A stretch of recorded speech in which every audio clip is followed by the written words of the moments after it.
So not only do you have weather, then you have the bomb scares and the bomb threats, which fortunately don't happen that often, but they do happen.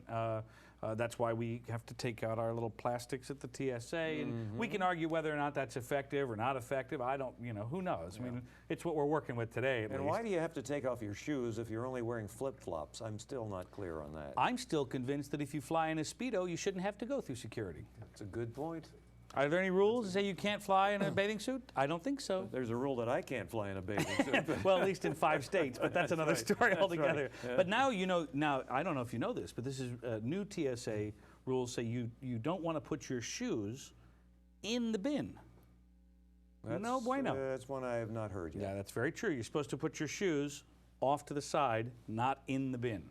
You mean on the rollers? On the roller things, okay. yeah, but not in the bin. Because if you do, it's a sanitary thing. People are putting like their toothbrushes in there. They're putting other things in that bin, and you're not supposed to put your shoes in there. If you're putting your toothbrush loose in the bin, well, you're traveling a little too light in my book. That's very true. I just brought this toothbrush and my passport. Nice image, though. Thank you very much. Right on through. Right on through, no problem. Anywho, so we had that rather unfortunate situation happen at LaGuardia, and we can look forward to that happening again. It's going to happen. It's why, when you walk through an airport, yeah, it looks busy and people look like they're working. They just kind of make it look like, it's another day at work, But these people are trained people. They do know how to handle these kinds of things, and you're going to be inconvenienced by them from time to time. But we are pretty spoiled, though. I mean, 90% of the time or more, we get where we're going within a few minutes of the estimated time of arrival. That's exactly right. And oftentimes, too, when people talk about,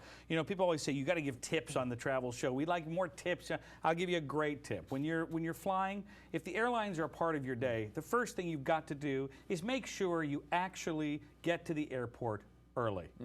I can't tell you how many people send email or just call the program and they say, well, I missed my flight and all this, but why'd you miss your flight? Well, because the security line was too long. It was too long. So, what time did you get there? Well, 90 minutes. 90 minutes for a domestic flight if you're checking luggage.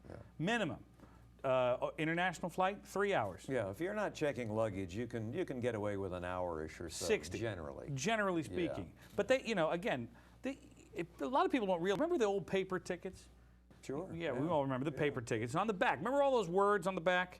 Okay, for those of you that don't know, anybody under the age of 25, with a lot of people in the room, the fine print. That was your contract of carriage. Yeah.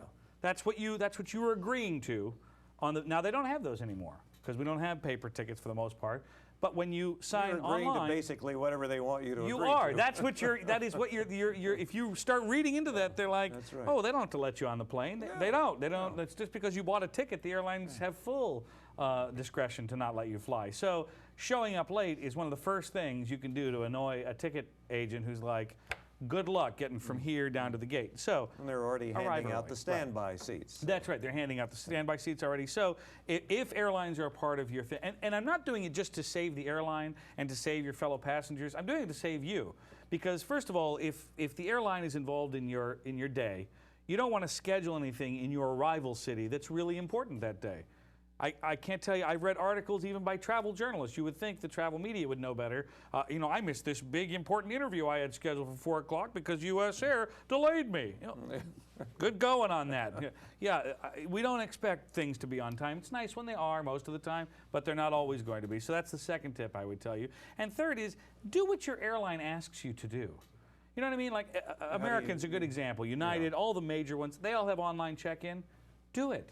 Check in online, up to 24 hours on some Because you can instances. get to the airport and run into lines at the self-check-in machine. Absolutely, and if you check in at the airport, you can print your boarding pass. If you do have to check luggage, you want to avoid speaking to a human if you can. Not because we're impersonal, but because it's not really necessary. I mean, if you're there, you can put your little ID in, you can get in line of security. I mean, that's the end of it. I'm doing it not just for the airline, I'm doing it for because look, you're going on a 7-day vacation, your travel day can really put you in a terrible mood to begin with if you're not, if you're not careful.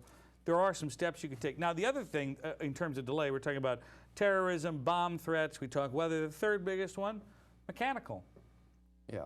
And I don't. That's Why do we the have to one even you discuss often- that anymore? You don't want to hear about that. No, either, but I'm okay you're on if the I'm plane, delayed. the pilot says, well, we're having a little everyone on the plane kind of sits a little mechanical. Yeah. What's going on? What's that? And 9 times out of 10, it's some button that's burnt out, Yeah. and they have to get some guy over there to replace the bulb or something. And he can't get there right away because he's working on 2 other planes before you. So That's exactly right. Now look at that Southwest Airlines story just recently that they had to land at a different airport a little early because of the coffee maker in the back. Yeah. Funny smell, so they had to land. There was also that instance, Southwest I think it was, where we don't hear about these stories as much anymore, where a part of the fuselage broke off, and it was like the size of a football, I guess. It was the size of a hole in the top of the plane, but that just doesn't happen all that often. That's what's nice One about quick thing, if we have time for it. We do. We have lots of time. That I discovered on a recent Florida trip from New York. And I don't know why I hadn't thought about this before on every single flight, because one of the tips that I've gotten from a number of ticket agents from different airlines is, well, if you have some flexibility in your arrival and departure time, why don't you take the time to inquire as to whether the flight that you generally prefer to take is one that's on time most of the time, or unlike a flight that I used to take all the time and wonder, well, gee, why the heck is this thing always late? Well, that flight is always late, so you want to know that and avoid that flight if you can. Absolutely, and that goes back to especially in the Northeast. But if you're near a major metropolitan center and you're flying out of, you name it, Chicago, Miami, Dallas, Atlanta, Boston, Washington, Los Angeles, San Francisco, if you're flying at these major airports, you've got to take your first in the morning flights if you can. 6 o'clock in the morning, 5 o'clock in the morning, I don't care. Let me tell you, you might oversleep once in a while, but it's rare. And if you do, I've slept through 6 a.m. flights before, and I've called them and said, oh, I've missed this plane. And they said, no problem, we'll get you rebooked on another plane. It's so much easier. Yeah. It's so much easier. I mean, it is. If you wait for one of those later flights, then something's happened to the first flight. That's right. And you've got all those people who are crowding in front of you, too. Well, I think that's a lot of times what people forget about is certainly in the airline business. And the reason here's the thing about this. I didn't expect to talk about the airline business, this much, but the reality is the airlines are in real trouble. Commercial aviation is at a very interesting and unique time in its history, and they're fighting to stay alive. So while we're complaining about how the tickets are expensive or, blah, blah, blah, they're just trying to, how'd you like to operate a business where every day you woke up and wondered, I wonder if today's the day that we're going to go out of business. You know what I mean? Like if you own a bakery and you're selling cookies, generally speaking, you don't get up with a survivalist attitude going, this really could be it today. Well, that's why we continue to see so many mergers, too, because they continue to undercut one another or attempt to on tickets, but now they have to reverse themselves and start charging in silly areas like, well, if you want more leg room, that's going to cost you an extra $25. There are some silly areas, but I'm actually okay with airlines saying, hey, you want to check a bag? It's $25. I don't have a problem with that. You know why? Because if they're going to start charging for things that I'm not using, then I don't want to pay for things I'm not using, if that's the case. I mean, the cruise industry has been going through this whole thing where it used to be, you bought a cruise ticket and you bought a cruise ticket. You go on, you eat, you drink, you do. Now you buy a cruise ticket for like, $4.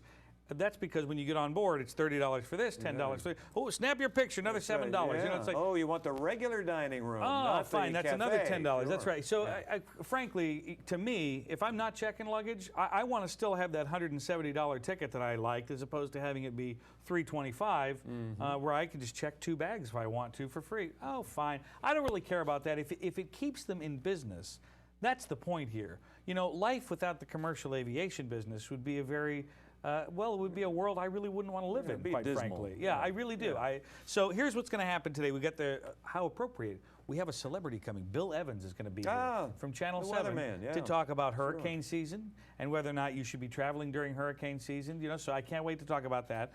Tom Parsons is going to be here to talk about best fares, which I'm always happy to have his deals. He's been doing it for 30 years. He should have picked up a tip or two. Also, Lucy Hurleman here to talk about, I call it armchair traveling, because I can't afford to talk.